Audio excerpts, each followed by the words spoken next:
Hello बच्चों, let's see this question. So the question says a weighting a block weighing W is held against a vertical wall by applying a horizontal force F.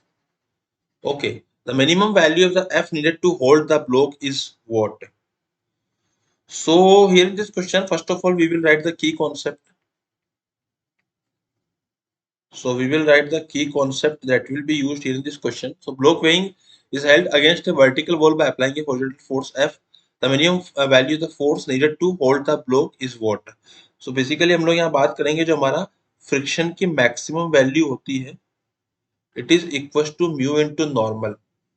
Okay, and equilibrium पे at equilibrium जो हमारा F net होता है it is equal to zero. So equilibrium पे हमारा जो F net है वो जीरो के इक्वल आएगा. ठीक है. सो अभी इस क्वेश्चन को हम लोग कैसे करेंगे, यहाँ पे हम लोगों ने एक वर्टिकल वॉल बनाएंगे एंड यहाँ पे एक ब्लॉक बनाएंगे जिसका वेट है डब्लू. ठीक है. सो अभी हम लोग यहाँ बात करते हैं कि against a vertical wall by applying horizontal force. तो हमने यहाँ पे एक हॉरिजॉन्टल फोर्स लगाया एफ, एंड जब हम यहाँ पे हॉरिजॉन्टल फोर्स एफ लगाएंगे तो इसकी वजह से एक नॉर्मल क्रिएट होगा इसकी तरफ एन. ठीक है. एंड इस नॉर्मल की वजह से एक फ्रिक्शन फोर्स क्रिएट होगा. तो इस W को कौन बैलेंस करेगा? इस W को बैलेंस करेगा फ्रिक्शन. बट हम जानते हैं कि जो फ्रिक्शन है उसकी मैक्सिमम वैल्यू जो पॉसिबल है वो हो सकती है म्यू इनटू नॉर्मल. ठीक है.